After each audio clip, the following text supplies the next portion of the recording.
Hi, Brin here. So today is day 7 of my 30 and 30 project for November. A lot of people are doing National Blog Writing Month, or not Blog Writing Month, Novel Writing Month. Some people are blogging every day. Some people are, I don't know, being otherwise creative. I'm not a terribly creative person, so this is what I do. This is what I'm trying to, this is my project for November, my self-improvement project. But I'm also trying to improve the world. So I'm doing 30 videos about trans awareness in November for all 30 days. So again, day 7. This past weekend, friends of mine had thrown a Halloween party and didn't invite me, explicitly didn't invite me, and invited almost everybody else that we have in common. And I had a big conversation, like 2-hour conversation with the host about why that was. And it came down to the fact that because I'm bigender, I'm trans, people don't understand what that means and how to interact with me and how that may have changed me. So one of the smaller ancillary things that came up was about my name. You know, when I'm in a female presentation, it's important that I'm not called Paul if we're out in public because I could die.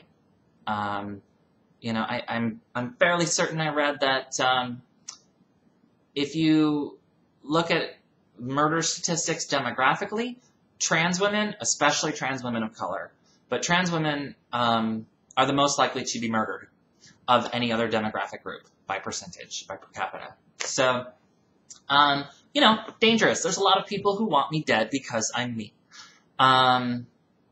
And part of the way that I alleviate that danger is by having a more feminine-sounding name. Now, my name is Brin, and I chose that just sort of because it popped into my head, not as if I'd heard it anywhere or, known anybody else by that name. I do know that I've encountered one other trans woman whose name is also Brin, but she spells it differently. And as it turns out, Brin is a Welsh boy's name. But I didn't know that. I just like the sound of it. It sounds, to an American ear, it sounds androgynous. So, so that's my name, Brin. And when I'm out with my friends, and I like the name Brin. I've really considered changing my name to Brin legally. But there's a lot of weight on my male name that has given me pause. I think if there wasn't the story attached to my male name that there is, I would have legally changed my name some time ago. So real quickly, the story that goes along with that is that the man who raised me, and is on my birth certificate, is not my biological father. My name is Paul blank blank Jr. And he met my mom when she was pregnant with me, early on in the pregnancy. But he had a crush on her. He was very, he liked her quite a lot, and he really wanted to be with her. And she was resistant at first, partly because she was pregnant, partly because she didn't necessarily have the same feelings for him right away. But eventually, he asked her to marry him, and he said that, as a token of how much he would raise me as his own son, or his own child, that he would give me his name. And he did. And he's listed as my father on my birth certificate. I've never met my biological father. I don't need to. I don't care to.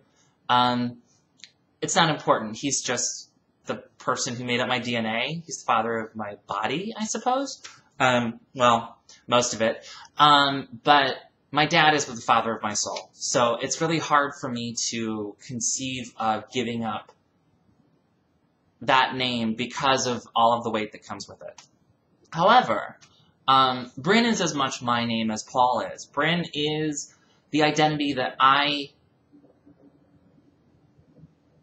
came to inhabit, embody, developed when I became honest with myself and honest with the world. And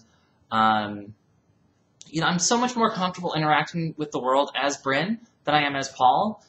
Paul grew up as a little boy who was picked on all the time and excluded from, the cool kids, and had all of this fear and shame and this huge big secret and all of this stuff that Brin never had. Brin never had to overcome, and nobody picked on, young Brin. So I was able to sort of not reinvent myself, but better understand myself and better inhabit my whole self at the same time that Brin became a part of my personality, a part of my identity.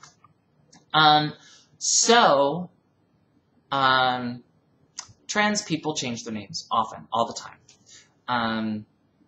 Some do it for one reason versus another.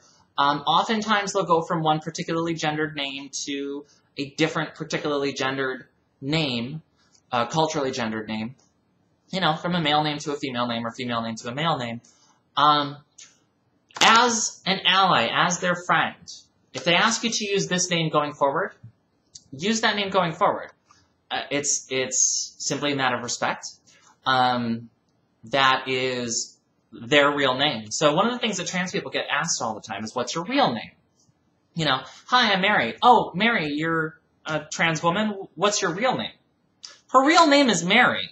Her given name might be Bob or Frank or Bill, but that doesn't make it her real name. The name that is chosen by her parents and given to a human baby who has not developed an identity or a personality or a thought does not have more weight and value than the name that a full-grown, conscious human being has chosen for herself. So her real name is Mary. There's no greater legitimacy conferred by having a name since birth than there is by choosing a name that embodies the person you've become. For the trans allies, that's really who this is directed at. For someone who's friends with a trans person or encounters a trans person, never ask them what their real name is. If you are a longtime associate and you know what their birth name is, their assigned name, if they ask you not to use it, don't use it.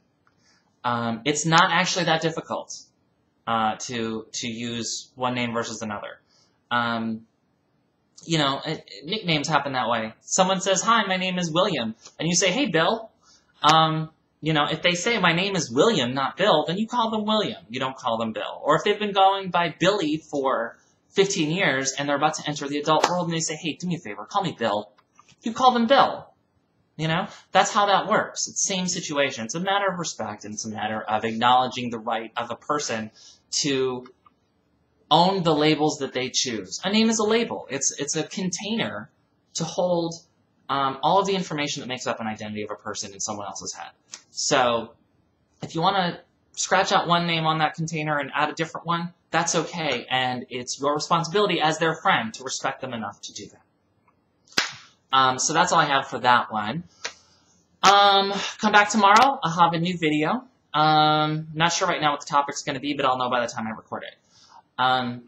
So if you have any questions, comments, anything, leave me a comment below or on any of my videos. I get notified for all of them. Leave me a YouTube message. I think they're over here now.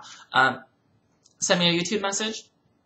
Email me at brin@bygender.net, or go to my forum spring, ask me a question. You can do it anonymously there. Go to my Tumblr, ask me a question there. Both of those are under Brin Convenient. Google+, there's places. I'm contactable. Contact me.